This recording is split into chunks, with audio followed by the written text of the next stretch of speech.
Assalamualaikum warahmatullahi wabarakatuh. Perkenalkan, saya Syafadin Adani dengan NPM 21010200039. Di sini saya akan mempresentasikan tentang strategi audit pendahuluan. Yang pertama adalah ada komponen-komponen, yaitu ada 4. Yang pertama adalah ada tingkat risiko bawaan yang dinilai. Yang kedua ada tingkat risiko pengendalian yang direncanakan. Yang ketiga adalah tingkat risiko prosedur yang direncanakan. Yang keempat ada tingkat pengujian rincian yang direncanakan. Kemudian ada pendekatan substansi utama dengan penekanan terhadap pengujian terinci. Di sini ada beberapa komponen, yaitu ada 5. Yang pertama, tingkat risiko prosedur analisis yang direncanakan. Yang kedua, tingkat risiko pengendalian yang direncanakan. Yang ketiga, ada rencanakan untuk memperoleh pemahaman minimum mengenai bagian yang relevan dari pengendalian intern. Kemudian yang keempat, ada rencanakan jika ada pengujian pengendalian. Yang kelima, ada pengujian substantif yang luas atas transaksi dan saldo berdasarkan tingkat risiko deteksi yang direncanakan. Kemudian ada tingkat risiko pengendalian yang dinilai lebih rendah. Di sini ada 4, yaitu yang pertama, tingkat risiko prosedur analitis yang direncanakan. Yang kedua, ada tingkat risiko pengendalian yang direncanakan. Yang ketiga, pengujian pengendalian komputer dalam sistem klien.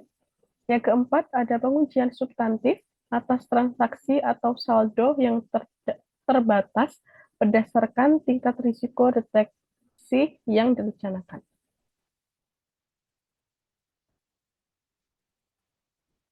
Yang selanjutnya ada pendekatan substansi utama yang menekankan pada prosedur analitis.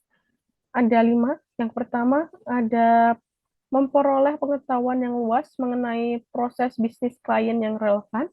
Yang kedua ada auditor mengantisipasi bahwa dia dapat memperoleh bukti kompeten dari prosedur analitis untuk mendukung penilaian risiko. Yang ketiga, tingkat risiko pengendalian yang direncanakan.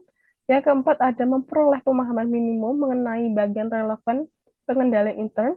Yang kelima, ada pengujian pengendalian.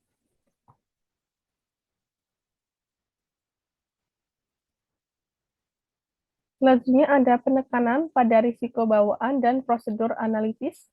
Yang pertama ada risiko bawaan dinilai pada tingkat di bawah maksimum.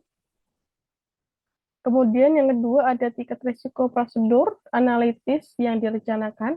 Yang ketiga, tingkat risiko pengendalian yang direncanakan. Yang keempat, pengujian pengendalian. Yang kelima, pengujian substantif atas transaksi dan saldo yang lebih sempit.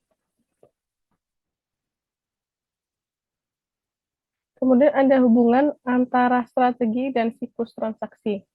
Seringkali suatu strategi yang serupa diterapkan pada sekelompok asersi yang dipengaruhi oleh golongan transaksi dalam suatu siklus transaksi, bahwa banyak pengendali intern berfokus pada pemrosesan suatu jenis transaksi dalam satu siklus, meskipun kantor akuntan menggunakan nama yang berbeda untuk golongan transaksi, dan dalam beberapa kasus bahkan berbeda dalam menspesifikasi golongan transaksi mana yang masuk dalam siklus tertentu.